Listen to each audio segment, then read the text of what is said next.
Broadcasting live from the Business RadioX studios in Atlanta, Georgia, it's time for Atlanta Business Radio. Brought to you by OnPay. Built in Atlanta, OnPay is the top-rated payroll and HR software anywhere. Get 1 month free at onpay.com. Now, here's your host. Lee Cantor here, another episode of Atlanta Business Radio, and this is going to be a good one. But before we get started, it's important to recognize our sponsor, OnPay. Without them, we could not be sharing these stories. Today on Atlanta Business Radio, we have Annie Eaton, and she's with Amebous Labs. Did I say that right, Annie? I should have asked before. You did. Very good. So tell us about Amebous Labs. How you serving folks? Yeah, so Amebous Labs is actually very publicly new. It's something that I have been working on with my team since February, but it is a brand new game studio in Atlanta. We primarily produce virtual reality games, although we have the skills and expertise to develop for other platforms like PC, console, or mobile games. And we're focusing on a first launch of a game we're going to announce actually in September, but it's really exciting. It's more of a world-building game, and it's hopefully going to be nice and relaxing and very fun to kind of decorate your environment, all while being immersed in virtual reality. So now, how did you get into this line of work? Have you always been a gamer and then kind of worked your way into this as producing games? Well, it was partly being influenced by my current work, which was already in the virtual and augmented reality space.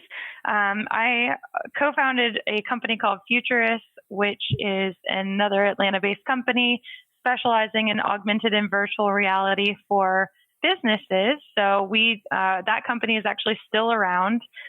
We are about 6 years old now. And in seeing this market grow, we really wanted to take it to more of a consumer audience. So previously, we were mostly focused on enterprise software, using the technology for training and marketing and product visualization. And that's been fantastic, but an opportunity presented itself earlier this year to allow us to produce our first video game.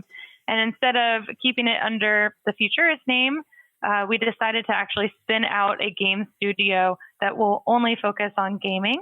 I myself, I guess I have dabbled more casually in gaming. Growing up, we didn't have a ton of video games in our house. We were more of an artsy family doing things like ballet and piano.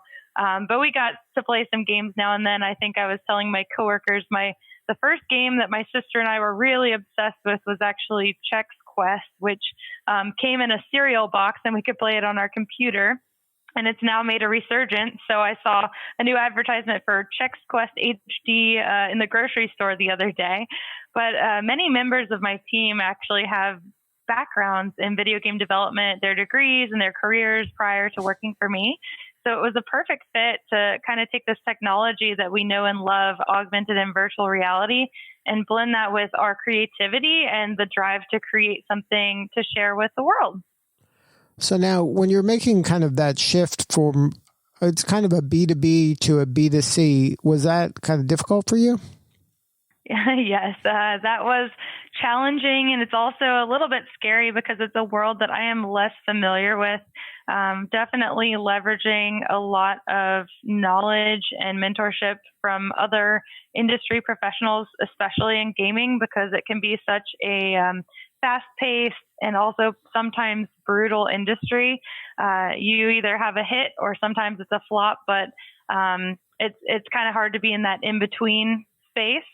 So shifting from being very focused on one customer on a large scale over a long period of time to now this kind of one-to-many approach with a consumer game release has been challenging, but we have a community manager. Her name is Jane, and she is really focused on learning about our audience and interacting with them even before we have our first launch to make sure that it's as successful as it can be. And we're keeping our customers and our consumers in mind throughout the entire development process.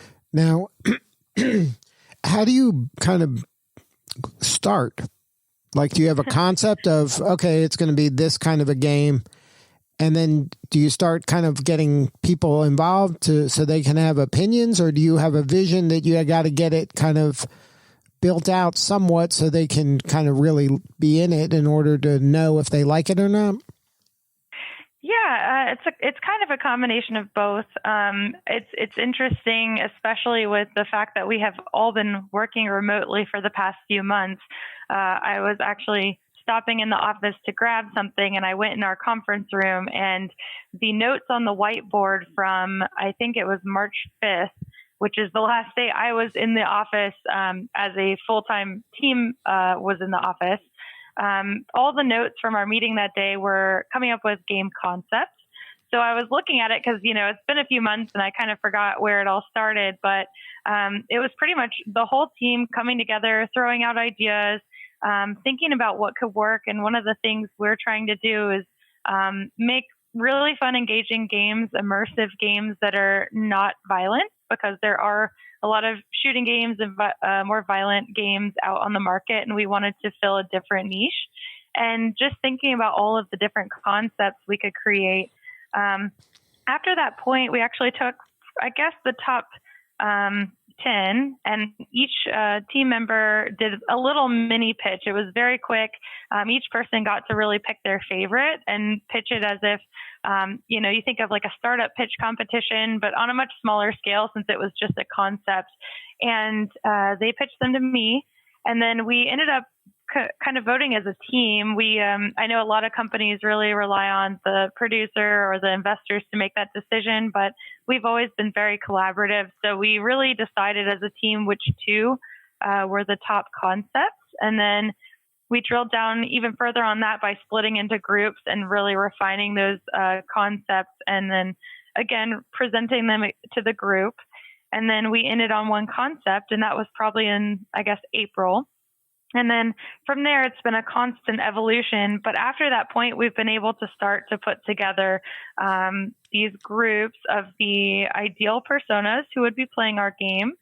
There's 3, and they actually do have names. We treat them as real people, even though we've made them up. Some of them are influenced on elements of our own personalities and our friends and just the people that we want to make this game for. And then we're always thinking about them as we make these decisions. We haven't quite gotten to the place where we can do something called play testing, which is where we actually bring in people from the outside to test these early versions of the game or these early pieces of the prototyping that we're doing. But we have been sending out more, I guess, written surveys or graphic surveys to kind of see which way people are leaning for certain elements of it. So we've been keeping some people involved and kind of building up a pipeline of testers so that when it is that time, we have a pool of people to work with.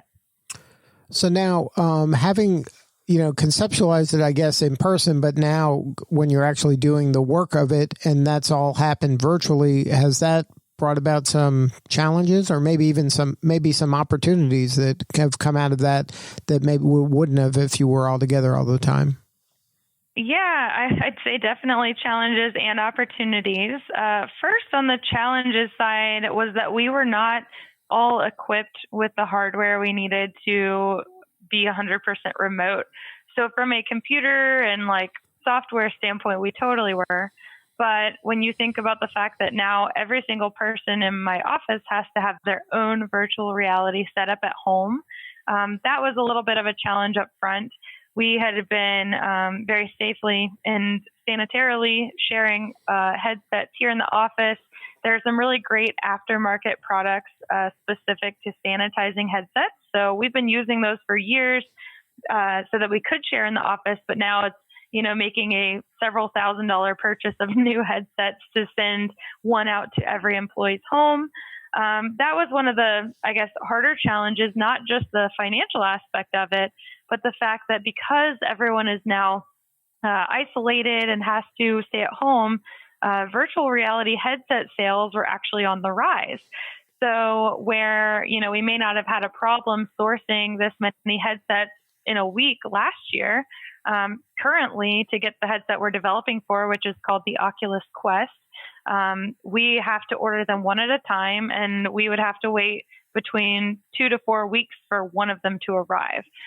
Luckily, we were able to make several orders at the same time, but there was still that waiting period of just the supply catching up to the demand. So that's something we weren't totally anticipating. But when we're talking about benefits, we have been able to utilize developers and contractors outside of Atlanta. So we like to try and keep as much work locally as possible, but sometimes you have to bring in a specialist, and that's not something that we would necessarily find around the corner, which can be a challenge when you're used to working physically and face-to-face with your team. But now we have a contractor in California. We also have a contractor in the Netherlands. So we're able to tap very specific talent for these pieces of the project that would be best suited for these individuals. And that's something we can do because we have a complete remote infrastructure and workflow. Now, have you been able to kind of crack the code on what to me would be a challenge in remote working as opposed to in kind of a collaborative in-person setting where like I could be working with you and I could just walk by and see you're doing something and I can engage a conversation like, oh, that's cool. Did you think of this? Or like those kind of serendipitous kind of collisions that occur when you're in close proximity. Are you able to kind of capture any of that or have a method to capture some of that? Yeah, it's that is something that has taken a while to get over, and I still don't think we're ever going to be 100% at that level, just because there's something. It's that water cooler talk you hear people speak of. It's just something that comes up naturally, and we're not necessarily having to force it, but having to schedule these times to have that collaboration. So it is a little bit different, and really the first several weeks of us all working from home was not just riddled with confusion and anticipation and the unknown, but also like missing out on that type of interaction. However, we have been able to, I guess, mitigate that in some ways. We always try, at least most of my employees prefer to have their video on in calls. So you really can see when someone has an idea that's being sparked by something someone else is saying. So it's not just being lost on who talks the loudest. You can kind of see people's reactions, and that's been really, really helpful. We also did something where we would have these team lunches, and we still have them, just not quite as often. But so many of our conversations would spur some really creative and amazing ideas, and they would always happen at our lunch table. All of us would eat together and just talk about random things that would oftentimes kind of flow into coming up with really cool ideas for the office or for the business. And so because we lost that, we did start having what we would call drop-in team lunch, where every day between 12:30 and 1:30, there would be an open video call. Anyone could come. No one was required. It was not supposed to be about work. It could always turn into that if you wanted it to, but it was not a meeting for work. It was just to socialize, keep up with each other, and keep that really close-knit connection that we have as a small team. And I think that really helped, and especially for some of the people on my team who either live in an apartment or live alone and really weren't seeing other people as much, it meant a lot to us. And so I think we got some of that back by implementing that. It's not every day, but it is regular enough to where it's helping.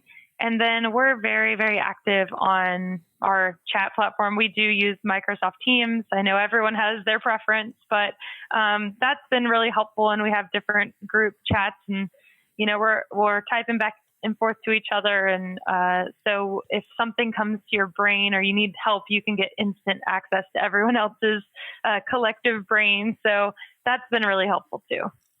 So now let's educate the listener a little bit about the type of gaming you're doing, virtual reality and augmented reality type of gaming rather than kind of the old school way of gaming. Yes. So one of the biggest, I guess, challenges or differences is that when you're in a virtual reality game, you're completely immersed. So you are wearing a headset that is showing you a complete world in your vision. Whereas on a console or a PC game, or even on your phone or tablet, you're looking at a screen, but it's just a rectangle in front of you. It's not completely surrounding you. So that's the biggest difference, I suppose, is visual.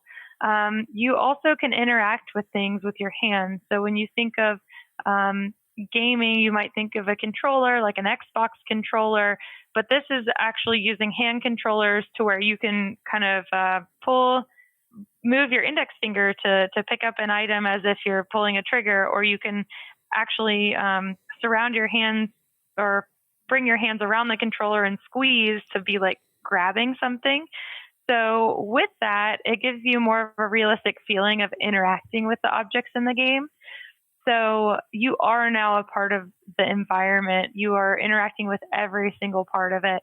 That can present some difficulties as a developer, because instead of thinking of a rectangle in front of the user's face or the player's face where all you're seeing is one view at a time, we now have to think of every single thing around you. There's nowhere to hide anything. You really do have to think about everything in the world and make sure that whatever you place in this gaming world is intentional and interactable. Because if it's not, and it's just sitting there to be pretty, someone goes up and tries to pick it up and it doesn't work, they're going to think the game is broken. This also opens up, I'm not sure if I'd call it necessarily a new genre, but more of an adaptation of the genre of games that focuses more on storytelling. So there are a lot of amazing narrative video games on the market, and that is a growing, category of game. And this not even new platform, but just virtual reality as a gaming platform is allowing for this narrative game to really surround the player. So there are a lot of benefits. Again, I think I mentioned earlier, headsets are on the rise as far as sales, but it's still not, everyone doesn't have one.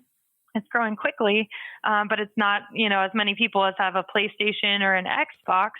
However, it is getting to a point where it's more affordable. The Oculus Quest is the same price now as some of these other consoles, and the content libraries are growing. So I think it's especially exciting for people who really want to be immersed in the story or immersed in the environment, and who want to be able to interact with the game. Think of it, if you just dropped a version of yourself into the TV, that's basically what we're doing. So it's a very exciting field to be a part of, and virtual reality especially is a great platform.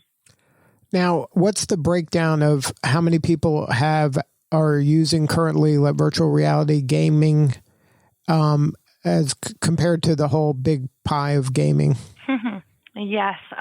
It's hard to even comprehend how big the big pie of gaming is. And I recently saw some statistics. I think it was saying that the gaming industry, just very general high level gaming industry in the world is, I want to say it was $170 billion. It's huge. Now that does encompass all of the different platforms. It also encompasses esports, which are growing in popularity. The sport of watching others play games and not only cheering on your favorite team, but also learning from them and learning new moves from them. And then also streaming, which is huge. So that encompasses all of that. I'll have to double check my numbers later, but virtual reality consumer content, the numbers are still trying to be defined. So I've seen anywhere from that consumer content makes up about $500 million in sales a year to less than that. I haven't seen much more, but I do know that from what I saw in a recent study, it was supposed to increase by about 5 times by the year 2023. So it is an exponential growth, but unfortunately the data isn't really out there, or at least not publicly acknowledged for us to know. I did see also that I think it was a news article a couple of months ago said that Oculus sales, as far as content, so people buying games, was over $100 million in the past year. So that's really good news. There's not a ton of titles out there compared to the overarching gaming industry. So it's very exciting to see numbers like that as such a small community. But I have full confidence that it will continue to grow because it has been growing over the past 5 or 6 years when I first got into the field. And then with the advent of, less expensive gear, and it's not going to be just the early adopters anymore. It'll be more of a mainstream audience. Absolutely. Yes. And that's, again, something that the hardware price will help with. So the Oculus Quest I mentioned, I think is listed at $399, not $3.99. Wouldn't that be nice? But yes, so I know it's a little more expensive than the consoles, but some of the upgraded higher specialty consoles can run you about that much. And it's getting easier and easier, and they're about to release a second version of that headset, hopefully by next year. And so I have a feeling either the price will continue to drive down, the hardware will get better, or hopefully both. Now, being a woman in the gaming industry, I would imagine we work with a lot of women in technology as a whole. I would imagine that's a smaller subset, that it's primarily a male-dominated industry. Is that accurate? Yes, that would be accurate. And that's one of the reasons I'm very excited to be getting into this space, because even though there's the perception that there aren't a lot of women in the field, there are a ton of women consumers. So as far as gaming, I've seen numbers as high as 50-50 split between male and female players. However, it's 10 to 20% depending on the study you see as far as actual gaming game developers or producers. Sometimes even less than that. We've always been a fairly gender diverse team, at least at 50-50. Currently, we're running 60-40 split for women. So we're currently in the majority at my company, but a lot of my colleagues, it's hard because I don't know that the representation of women in this field has really lent itself to getting other women to be interested in the field, which I think is why there are so many women players, but not as many who work in the field. There have been a lot of challenges, a lot of really toxic workplaces, and a lot of really bad stories coming out of this space. So it's like, for some people, unless you're insanely passionate about it, why would you consider going into this field? But I'm hoping that companies like mine and others with some of these new colleagues I'm meeting throughout this journey will be able to give the industry, I guess, a better name as far as a workplace and draw more women to the field. Well, it's one of those things, like you're focusing on non-violent or less violent games. When the preponderance of violence and everything is in there, you're attracting a certain crowd that likes that. And I would imagine a lot of those people are more male, testosterone-driven people. Possibly. I'll have to find a study, but you're probably right. But yes, that is one of the things that we're focusing on while we're just making this one game to start. We are trying to focus on games that would reach a female audience, not exclusively a female audience, but that would resonate and be a positive gaming experience to get more people who would not necessarily identify as gamers to get into the field. Now, when you had the idea of doing this, what were some breadcrumbs that led you to believe that you were on the right track?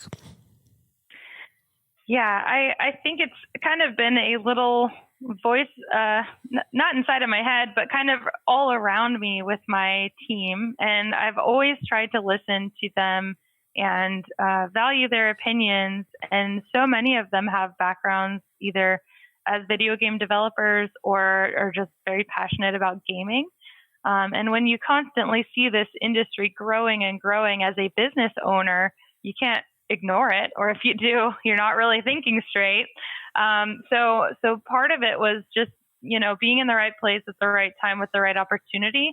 But part of it was realizing that we already had the infrastructure to develop this type of content. We've, in the back end, been using these same exact skills to produce virtual reality content for our enterprise clients, and that we could have a completely different division, different stream of revenue, and something that would help us have more, independent sustainability without these client projects. We really love working on the enterprise projects, but they typically are very large, but then they last a finite period of time. So similar to what a marketing agency or something like that would get. So with this, we were looking at ways to diversify our revenue and ways to have more independent streams of revenue, and looking at our current skill set and being able to apply that fairly seamlessly to a new market seems like a no-brainer. So now, what's been the most rewarding part of the adventure thus far, having to deal with this kind of chaos at the beginning of the journey? Right. Well, I think one of the best things has been something that we all really can collaborate on and be creative with while working remotely. So it really has been a way to bond the team while we aren't together physically. And then I think, we're just scratching the surface. So I am so excited about the future of this. But I really feel that producing something that every single member of my team can have a voice in, and that we're truly creating together with our own creative thought, has been the best thing ever. It's better than I could ask for. So I'm really, really happy that it's turning out this way. It's been, extremely challenging, especially balancing both sides of me running Futurist and then now being the executive producer at Amebous Labs. It's something that had I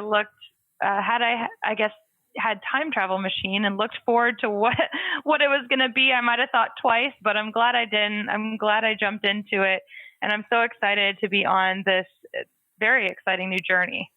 So now, what do you need more of? How can we help you? Do you need more clients, more funding? Well, yeah, we are in the middle of leading up to our first play testing. As I mentioned earlier, just getting to the point where we can put some prototype work or early game play in the hands of our consumers. So anyone who's interested in staying up to date with us can sign up to be on that list on our website, amoebuslabs.com. That's really the biggest one. We're just trying to get a large potential consumer and fan base so that we can grow it and be ready for when the game launches early next year. And Amebous is AMEBOUS labs with an S.com. Yes. Thank you. Well, Annie, thank you so much, and congratulations on all the success. You should be very proud. This is a big achievement. Thank you so much for having me. It was great to talk to you today. All right, this is Lee Cantor. We'll see you all next time on Atlanta Business Radio. And remember, this work would not be possible without the support of our sponsor, OnPay. Please support them so we can continue to share these important stories. Today's episode of Atlanta Business Radio is brought to you by OnPay. Built in Atlanta, OnPay is the top-rated payroll and HR software anywhere. Get 1 month free at onpay.com.